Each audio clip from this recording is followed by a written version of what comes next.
అందరికీ నమస్కారం. వాజీ వార్తలకు స్వాగతం. ముందుగా ఈనాటి ముఖ్యాంశాలు.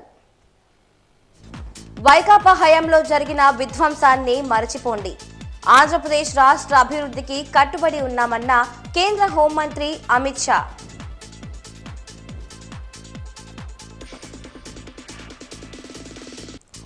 వేమన పద్యాల ద్వారా ఆధ్యాత్మిక జ్ఞానం.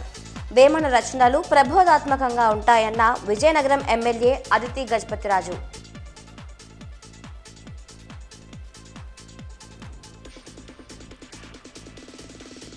ఇంటర్ విద్యా విధానంలో మార్పులు తెచ్చేందుకు ప్రతిపాదనలు. సమూలాత్మక మార్పులపై వాజీ ప్రత్యేక కథనం.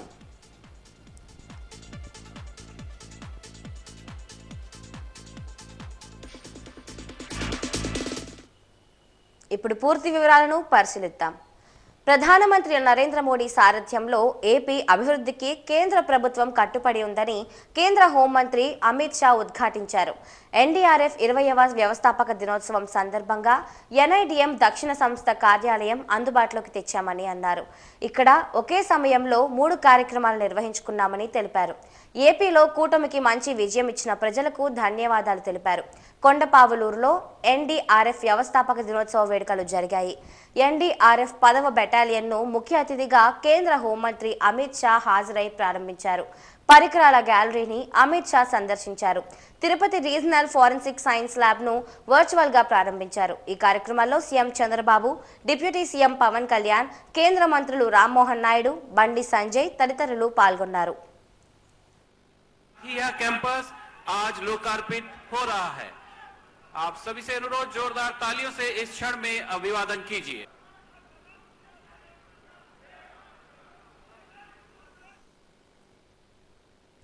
విశాఖ స్టీల్ ప్లాంట్ కు 11,440 కోట్ల రూపాయలు సహాయం అందించామని కేంద్ర హోంమంత్రి పేర్కొన్నారు.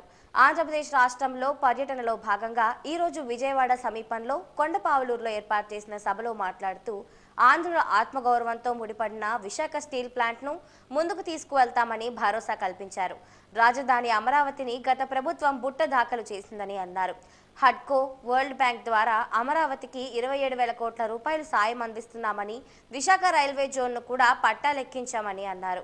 ఏపీకి జీవనాడి అయిన పోలవరంపై చంద్రబాబుతో చర్చించారు. 2028 లోపు ఏపీ మొత్తం పోలవరం ద్వారా నీళ్లు పారిస్తామని హామీ ఇచ్చారు. అమిత్ షా సందేశాన్ని భారతీయ జనతా పార్టీ ఆంధ్రప్రదేశ్ రాష్ట్ర అధ్యక్షురాలు పురంధేశ్వరి అనువదించారు. 2 दिन पहले ही कैबिनेट में विशाखापट्टनम के स्टील प्लांट के लिए 11,000 करोड़ रुपए की इन्वेस्टमेंट की घोषणा, मदद की घोषणा नरेंद्र मोदी जी ने की है. ఇంతకు ముందు 3 రోజుల క్రితమే కేబినెట్ లో తీసుకున్నటువంటి నిర్ణయం మాధ్యమంగా మన రాష్ట్రంలో ఉన్నటువంటి విశాఖ స్టీల్ ప్లాంట్ కి, వైజాగ్ స్టీల్ ప్లాంట్ కి 11,440 కోట్ల రూపాయల మేరకు సహాయాన్ని అంటే సపోర్ట్ ని ప్రకటించినటువంటి విషయం మనందరికీ తెలుసు.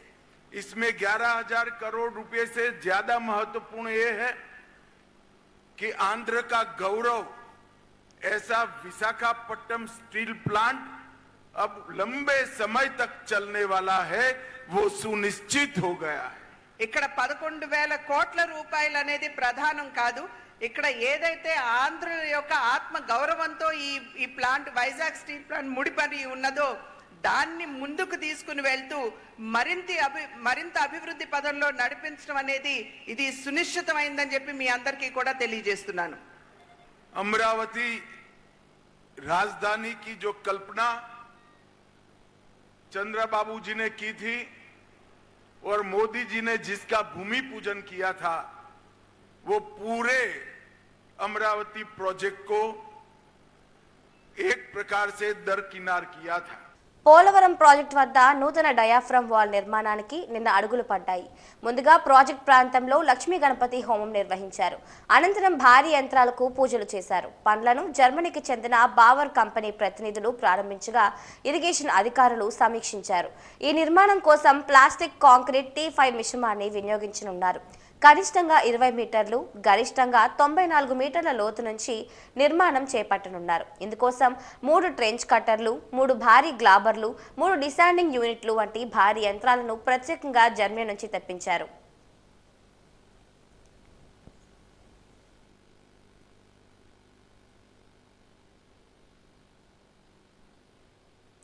శుభ్రత అనేది ప్రజల జీవన విధానం కావాలని నెల్లిమర్ల శాసనసభ్యురాలు లోకం నాగమాధవి పిలుపునిచ్చారు. పినతాడివాడ గ్రామంలో స్వచ్ఛ ఆంధ్ర స్వచ్ఛ దివస్ కార్యక్రమం ఎంపీడీఓ వై భవానీ అధ్యక్షతన జరిగింది.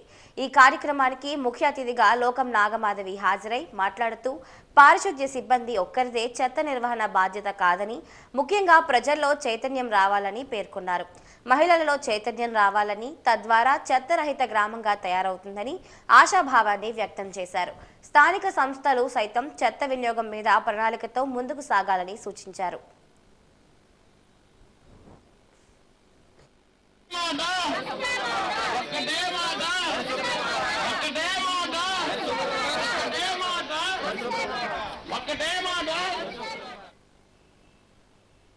న్యాయస్థానాల్లో వ్యాజ్యాల జాబితా అన్వేషణ మినహాయింపులు అనే అంశంపై విశాఖలో సుదీర్ఘ చర్చ జరిగింది.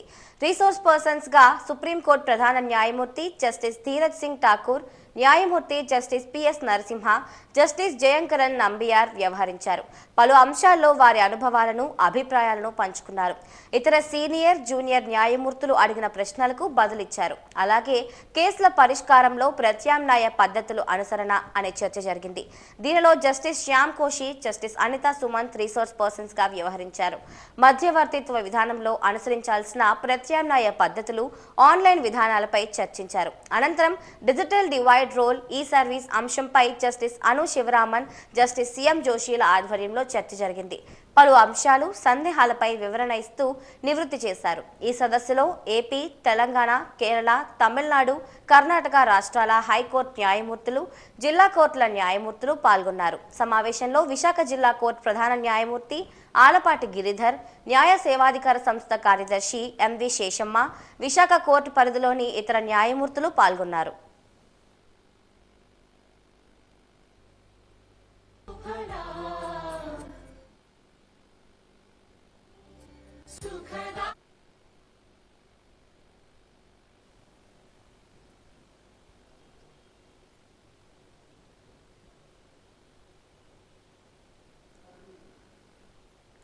అంబేద్కర్ పై అనుచితమైన వ్యాఖ్యలు చేసిన కేంద్ర హోంమంత్రి అమిత్ షా విజయవాడ పర్యటన నిరసిస్తూ ఈ రోజు విజయనగరం ఆర్టీసీ కాంప్లెక్స్ వద్ద సిపిఎం, సిపిఐ పార్టీల ఆధ్వర్యంలో నిరసన కార్యక్రమం చేపట్టారు.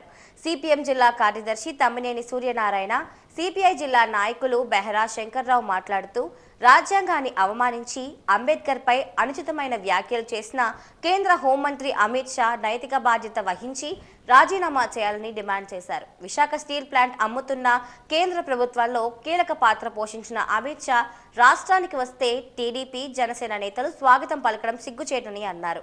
ప్రజలంతా అమిత్ షా పర్యటన జిల్లా వ్యతిరేకించాలని పిలుపునిచ్చారు. ఈ కార్యక్రమంలో సిపిఎం జిల్లా కార్యదర్శి వర్గ సభ్యులు రెడ్డి శంకర్రావు, టీవీ రమణ తదితరులు పాల్గొన్నారు.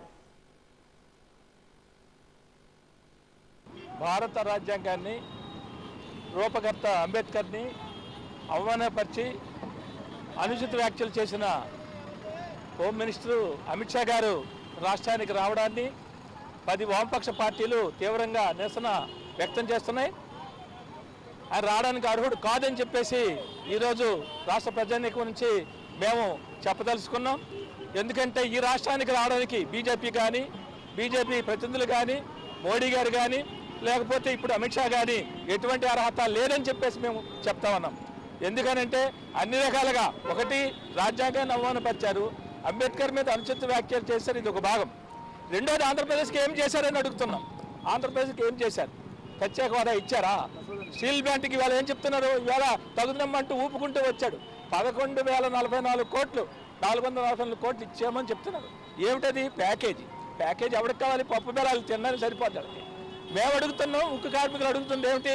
వాళ్ళు శైలిలో విలీనం చేయాలి, గనులు కేటాయించాలి. సొంతగాళ్ళు ఇచ్చినప్పుడు నష్టం లేకుండా ఆ ఫ్యాక్టరీ చిరకాలం వదిలేస్తుంది. అది చేయకుండా 10 కోట్లు, 20 కోట్లు, 100 కోట్లు ఇచ్చాము కాబట్టి ప్యాకేజ్ ఇచ్చాం. ప్యాకేజ్ ఇవ్వడం సంతోషమే, అవసరమే. కానీ అది కాదు మూలం ఏంటి, దాని మూలం ఏంటంటే దానికి శైలిలో విలీనం చేయడమే మూలం. అది దేశంలోనే భారతదేశంలోనే ప్రత్యేకంగా గుర్తింపు కలిగిన సంస్థ, మంచి సంస్థ, లాభాలు ఉన్న సంస్థ. కావాలని నష్టాలు నెట్టింది ప్రభుత్వ విధానాలు. కానీ ఈ డిమాండ్ సాధన కోసం వామపక్షాలు అన్ని పక్షాలను కలుపుకొని పెద్ద ఎత్తున ఉద్యమిస్తాయని చెప్పేసి ఈ సందర్భంగా బీజేపీని మరి హెచ్చరిస్తా ఉన్నాం. ఈరోజు ఈయన ఇక్కడ రావడానికి కూడా తీవ్రంగా నిరసిస్తున్నాం. ఖచ్చితంగా ఆయన అంబేద్కర్ని అవమానించినందుకు ఆయన పదవి నుండి తప్పుకోవాలని చెప్పేసి ఈ సందర్భంగా వామపక్షాల తరఫున సిపిఎం తరఫున డిమాండ్ చేస్తా ఉన్నాం. ఆధ్యాత్మిక కవి వేమన భగవాన్ తన పద్యాల ద్వారా యావత్తు ప్రపంచానికి ఆధ్యాత్మిక జ్ఞానం తెలియజేశారని ప్రబోధ సేవా సమితి హిందూ జ్ఞానవేదిక జిల్లా శాఖ అధ్యక్షుడు వానపల్లి శంకర్రావు అన్నారు. ప్రబోధానంద యోగీశ్వరుల ఆశీస్సులతో వేమన జయంతి వేడుకలు విజయనగరం టీటీడీ భవనంలో ఘనంగా జరిగాయి. ఈ కార్యక్రమానికి ముఖ్య అతిథిగా విచ్చేసిన విజయనగరం ఎమ్మెల్యే అదితి గజపతిరాజు మాట్లాడుతూ వేమన తన రచనల ద్వారా ఆధ్యాత్మిక జ్ఞానాన్ని లోకరీతిని తెలియజేశారని, ఆయన రచనలు ప్రబోధాత్మకంగా ఉంటాయని అన్నారు.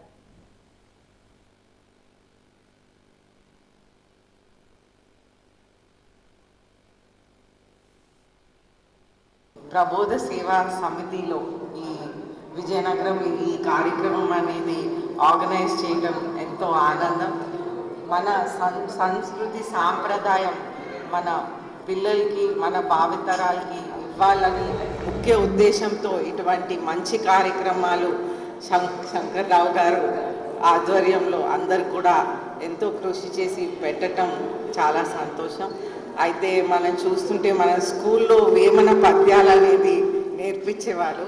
అయితే ఆ రోజుల్లో మనం ఆడుతా పాడుతా మనందరికీ లాస్ట్ లైన్ అయితే గుర్తుంటుంది, విశ్వదాభిరామ వినురవేమ అనేది మనకు గుర్తుంటుంది. అయితే ఒక్కొక్క పద్యంలో ఎంతో అర్థం అనేది ఉండేది. కానీ ఆ టైంలో మనం చిన్నపిల్లలం అలాగ ఆడుతా పాడుతా నేర్చుకున్నాము. కొన్ని మర్చిపోయాం, కొన్ని గుర్తుంటాయి. కానీ మన సాంప్రదాయం ఇది. అయితే ఇది కూడా మనం మన పిల్లలకి నేర్పిస్తూ భవిష్యత్తుకి అందరు కూడా ఇవి తెలుసుకోవాలని మన పిల్లల ద్వారా అది భవిష్యత్తులో వెళ్ళాలంటూ మనం ఇది నేర్పిస్తా. మన వేమన భగవాన్ గారు నేర్పించిన సాంప్రదాయం మనం నేర్చుకోవాలని, మన సమాజంలో ఇది 400 సంవత్సరాలు ఆల్రెడీ ఉంది కాబట్టి మళ్ళీ ఒక 400 సంవత్సరాలు బతికేటట్లు మనం కాపాడుకోవాలని కోరుకుంటూ మీ అందరికీ ఈరోజు ఇది ఆర్గనైజ్ చేసినందుకు ధన్యవాదాలు. అలాగే కూడా చూస్తున్నాం ఇటువంటి కార్యక్రమాల్లో మామూలుగా చిన్నపిల్లలు రావట్లేదు ఈ మధ్యన, కానీ ఈరోజు యూత్ కూడా ఉన్నారు, చిన్నపిల్లలు కూడా ఉన్నారు. అది కూడా చాలా సంతోషిస్తున్నాను.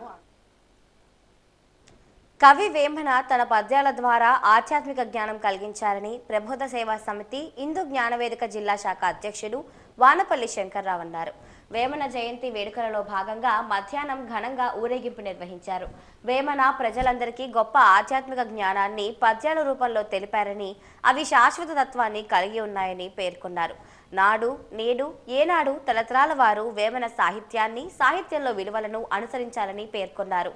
ర్యాలీ గురుజాడ కళాభారతి వద్ద ప్రారంభమై కోట, మూళ్లాంతర్లు, MG road, Kanyaka Parameswari road, NCS junction మీదుగా తిరిగి గురుజాడ కళాభారతి వద్దకు చేరుకుంది. ఈ ర్యాలీలో ఉత్తరాంధ్ర ప్రబోధ సేవా సమితి ప్రతినిధులు శంకర్రావు, నాయుడు, జగన్నాథం, రామినాయుడు, శ్రీనివాసరావు, జనార్దన్ రావు తదితరులు పాల్గొన్నారు.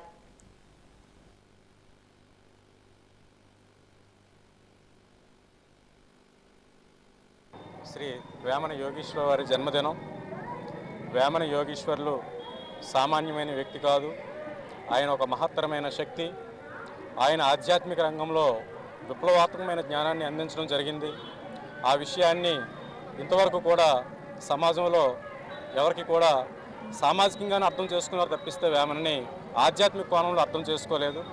అటువంటి వేమన యొక్క వివరాన్ని శ్రీ శ్రీ శ్రీ ఆచార్య ప్రబోధానంద యోగీశ్వర వారు ఈరోజు నిగూఢ తత్వార్థ బోధన ద్వారా ఆయన జ్ఞానాన్ని తెలపడం వల్ల, ఆయన జ్ఞానంలో ఉండే గొప్పతనాన్ని గుర్తించడం వల్ల క్షర అక్షర పురుషోత్తముల వివరాన్ని భగవద్గీతలో ఏదైతే దేవుడు చెప్పాడో దానినే త్రైత సిద్ధాంతంగా ప్రవచించడం జరిగింది. అటువంటి త్రైత సిద్ధాంత జ్ఞానాన్ని వేమన కూడా విశ్వదాభిరామ వినుర వేమన మొక్కడం ద్వారా చెప్పడం జరిగింది. అందుకే ఆ వేమన యోగీశ్వరుల యొక్క జన్మదినాన్ని ప్రబోధ సేవా సమితి హిందూ జ్ఞాన వేదిక మేము శ్రీ శ్రీ శ్రీ ఆచార్య ప్రబోధానంద యోగీశ్వర వారి ఆశీస్సులతో ఈ కార్యక్రమాన్ని చేస్తూ ఉన్నాము. ఈ కార్యక్రమంలో భాగంగానే ఈరోజు ఈ విజయనగరం పట్టణంలో వేమన యోగీశ్వరుల్ని పల్లకి మీద ఊరేగిస్తూ వేమన భగవానుడు సాక్షాత్తు దేవుని అంశ, వేమన చెప్పిన జ్ఞానము దైవ జ్ఞానము, ఆత్మజ్ఞానము, తత్వజ్ఞానము ఇది ప్రతి ఒక్కరూ తెలుసుకోవాలి అని ప్రజల్ని చైతన్యం పరచడంలో భాగంగానే ఈ ఊరెరిగింపు కార్యక్రమాన్ని మేము ఈ పట్టణంలో నిర్వహిస్తూ ఉన్నాం. విజయనగరంలో హీరో వరుణ్ తేజ్ జన్మదిన వేడుకలు ఘనంగా నిర్వహించారు. అఖిల భారత చిరంజీవి యువత వ్యవస్థాపక అధ్యక్షులు రవణం స్వామినాయుడు సూచనల మేరకు జిల్లా అధ్యక్షులు రామ్కి ఆధ్వర్యంలో లీలామహల్ థియేటర్లో ఘనంగా నిర్వహించారు. ఈ సందర్భంగా కేక్ కట్ చేసి వేడుకలు జరుపుకున్నారు. నాగేంద్రబాబు నటించిన హ్యాండ్స్ అప్ చిత్రంలో 10 ఏళ్ల ప్రాయంలో వరుణ్ తేజ్ తొలిసారి వెండితెరకు పరిచయం అయ్యారు. ఆ సినిమాలో అతని క్యారెక్టర్ పేరు కూడా వరుణ్. 2014లో ముకుంద చిత్రంతో హీరోగా పరిచయమైన వరుణ్ తేజ్ ఆ తర్వాత కంచె, లోఫర్, మిస్టర్, ఫిదా, తొలి ప్రేమ, F2, Gaddalakonda Ganesh, F3, operation Valentine, matka వంటి చిత్రాల్లో నటించారు. ఈరోజు వరుణ్ తేజ్ జన్మదినం సందర్భంగా ఆయన అభిమానులు ఘనంగా పుట్టినరోజు వేడుకలు జరుపుకున్నారు. నేడు మా మెగా ప్రిన్స్ వరుణ్ తేజ్ జన్మదిన సందర్భంగా అఖిల భారత యువత అధ్యక్షుడు రవణం స్వామినాయుడు గారి పిలుపు మేరకు వివిధ సేవా కార్యక్రమం పాటు నేడు మెగా ప్రిన్స్ వరుణ్ తేజ్ జన్మదిన వేడుకలు స్థానిక లీలామహల్ థియేటర్లో మేనేజర్ సత్యనారాయణ గారి ఆధ్వర్యంలో ఈ వేడు ఘనంగా అభిమానుల మధ్య ఘనంగా జరిగాయి. ఏదైనా కార్యక్రమం చేస్తాడు మెగాస్టార్ చిరంజీవి ఆశీస్సులు ఉన్నంత వరకు మేము మెగా సేవా కార్యక్రమం చేస్తూ ముందుకెళ్తామని చేస్తున్నాం. నేడు ఈ గేమ్ చేంజర్ థియేటర్లో వరుణ్ తేజ్ వేడుకలు అంబరాన్ దాటి సంబరాల్లా చేసుకోరు, అభిమానుల మధ్య చేసుకోరు, ఎంత ఆనందకరంగా ఉందని మేము కోరుకుంటూ ఇది చేసిన అభిమానులందరికీ కోరుకుంటూ మాకు ఈ శుభసూచనగా జన్మదిన శుభాకాంక్షలు తెలియజేసుకుంటూ భారత ప్రభుత్వం ప్రదానం చేసే అత్యున్నత పురస్కారానికి ఎన్టీఆర్ అన్ని విధాల అర్హుడని టీడీపీ నేత కేంద్ర మాజీ మంత్రి పూసపాటి అశోక్ గజపతిరాజు అభిప్రాయపడ్డారు. మీడియాతో మాట్లాడుతూ ఎన్టీఆర్కు భారతరత్న ఇచ్చినా ఇవ్వకపోయినా రామారావు నిజమైన భారతరత్నమేనని అభిప్రాయాన్ని వ్యక్తం చేశారు.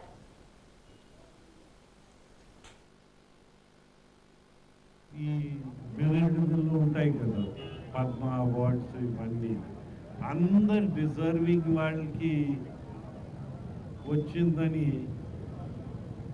కాస్త అక్కడ డిబేటబుల్ కొంత ఇవి ఉన్నాయి. భారత్ రత్న ఇచ్చినా ఇవ్వకపోయినా రత్నయే మన హృదయాల్లో ఉండిపోయిన పెద్దలు వారికి గుర్తించితే బాగుంటుందని. ఎన్టీ రామారావు గారు వచ్చే ముందర జాతీయ పతాకము మన దగ్గర తయారైందని మన తెలుగు వాళ్ళు చేశారని ఎవరికైనా తెలుసా? ఆయన తెలుగుతనాన్ని మన దేశం ఒకటే కాదు ప్రపంచంలో ఆయన గుర్తించారు, తెచ్చే విధంగా ఆయన కృషి చేశారు. అలాంటి మహనీయులకి రత్నాలు ఇస్తే సంతోషం, ఇవ్వకపోయినా మన జాతికి ఆయన రత్నమేని మీకు అందరికీ మనం చేస్తూ ఉన్నాడు. మీరందరూ ఆలోచించాలి, ఆ పని ముందని తీసుకెళ్ళాలని విజ్ఞప్తి చేస్తూ ఉన్నానని. ఇంటర్మీడియట్లో అంతర్గత మార్కుల విధానాన్ని తీసుకొచ్చేందుకు ఇంటర్మీడియట్ విద్యా మండలి ప్రతిపాదనలు సిద్ధం చేసింది. ఆర్ట్స్ గ్రూపులకు 20% అంతర్గత మార్కులు, సైన్స్ గ్రూప్ విద్యార్థులకు 30 మార్కులకు ప్రాక్టికల్స్ ఉండనున్నాయి. ఈ నేపథ్యంలో వాజీ ఛానల్ ప్రత్యేక కథనం. ఇంటర్మీడియట్లో అంతర్గత మార్కుల విధానాన్ని తీసుకురావడానికి ఇంటర్ విద్యా మండలి ప్రతిపాదనలు సిద్ధం చేసింది. ఆర్ట్స్ గ్రూపులకు 20% అంతర్గత మార్కులు, సైన్స్ గ్రూప్ విద్యార్థులకు 30 మార్కులకు ప్రాక్టికల్స్ ఉండనున్నాయి. ఇంటర్ సిలబస్తో పాటు పరీక్షల విధానాన్ని పూర్తిగా CBSE నమూనాలోకి మార్చాలని ఇంటర్ విద్యా మండలి నిర్ణయించింది. వచ్చే విద్యా సంవత్సరం నుంచి ఈ మార్పులు అమల్లోకి వచ్చే అవకాశం ఉంది. ఇంటర్ విద్యార్థులకు మొదటి ఏడాది పబ్లిక్ పరీక్షలు లేకుండా కేవలం అంతర్గత పరీక్షలే నిర్వహించడం పైన ఇంటర్ విద్యామండలి ఆలోచన చేస్తోంది.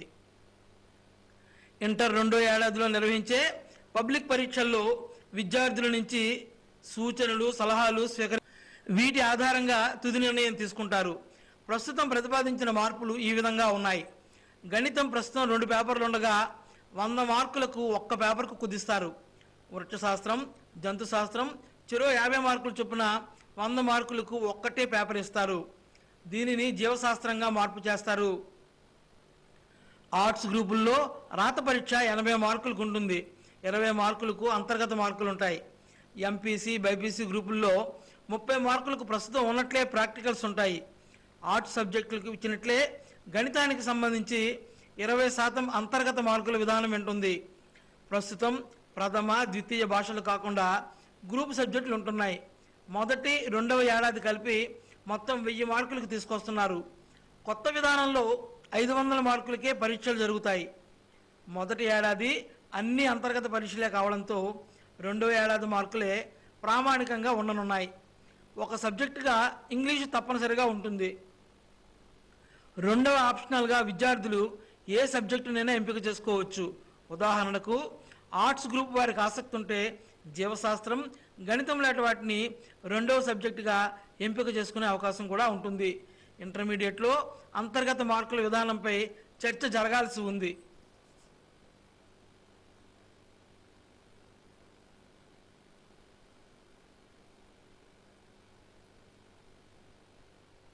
గత సంవత్సరంతో పోలిస్తే ఈ ఏడాది రబీలో పడ్డ వర్షాలు మొక్కజొన్న పంటకు మేలు చేశాయని జిల్లా వ్యవసాయ శాఖ అధికారి వీటి రామారావు పేర్కొన్నారు. ఆయన వాజీ న్యూస్తో మాట్లాడుతూ పడిన వర్షాల వలన చెరువులు అన్ని నిండి ఉన్నాయని, రబీలో రైతులకు ఎంతో మేలు జరుగుతుందని అభిప్రాయపడ్డారు. గత ఏడాది ఇదే సమయానికి వివిధ పంటల సాగు 40% జరగగా ఈ ఏడాది పంటల సాగు 43% జరిగిందని అన్నారు. మనకి రబీ పంట కాలం చూసుకున్నట్లయితే మరి గత సంవత్సరంతో పోల్చినట్లయితే ఈ సంవత్సరం మనకి కొంచెం వర్షాలు డిసెంబర్లో పడడం మూలంగా కొంతవరకు మొక్కజొన్నకి ఇది మనం పనిచేసినట్టుగా చెప్పుకోవచ్చు, మంచి చేసినట్టుగా చెప్పుకోవచ్చు.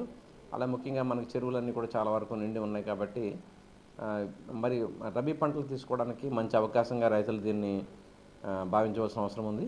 మనం ముఖ్యంగా గత సంవత్సరం ఇదే టైంకి మన 40% వివిధ పంటల యొక్క సాగు జరగగా మన జిల్లాలో ఈ సంవత్సరం చూసుకున్నట్లయితే 43% వరకు కూడా పంటల సాగు జరిగిందండి. అంటే గత సంవత్సరంలో మనం చూసుకున్నట్లయితే ఈ సంవత్సరంలో చూసుకున్నట్లయితే 28,548 హెక్టార్స్లో వివిధ పంటల సాగు జరగక గత సంవత్సరం 26,000 వరకు కూడా జరిగిందనమాట అండి.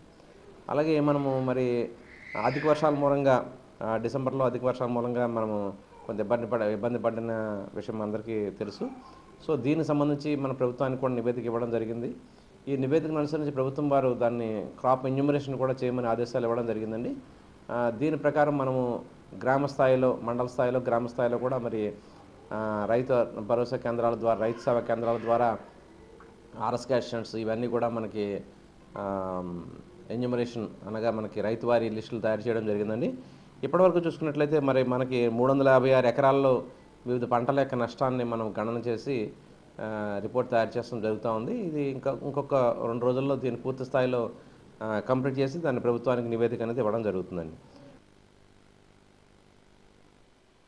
ప్రయాగ్రాజ్లోని మహాకుంభమేళాలో సెక్టర్ 5లో మంటలు చెలరేగాయి.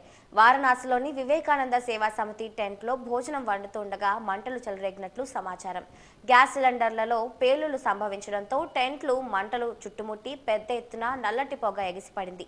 20 నుంచి 25 టెంట్లు కాలి బూడిదైనట్లు తెలుస్తోంది. మంటలను అదుపు చేసేందుకు 6 అగ్నిమాపక యంత్రాలు రంగంలోకి దిగాయి. మహాకుంభమేళా పరిధిలోకి వచ్చే శాస్త్రి బ్రిడ్జ్, రైల్వే బ్రిడ్జ్ మధ్య ప్రాంతంలో మంటలు చెలరేగాయని సమాచారం. అగ్ని ప్రమాదానికి గల కారణాలను దర్యాప్తు చేయాల్సి ఉందని డీఐజీ వైభవ్ కృష్ణ పేర్కొన్నారు.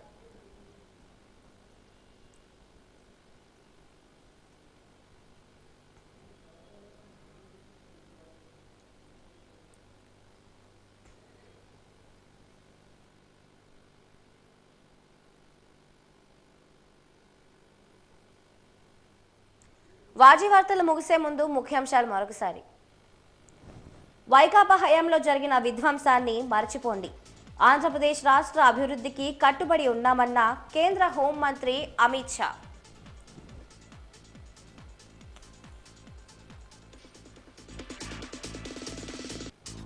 వేమన పద్యాల ద్వారా ఆధ్యాత్మిక జ్ఞానం, వేమన రచనలు ప్రబోధాత్మకంగా ఉంటాయన్న విజయనగరం ఎమ్మెల్యే అదితి గజపతిరాజు.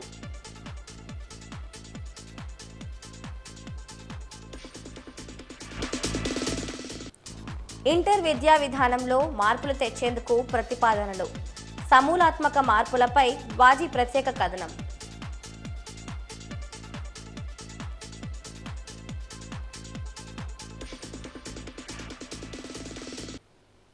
ఇంతటితో వాజీ వార్తలు సమాప్తం. నమస్కారం.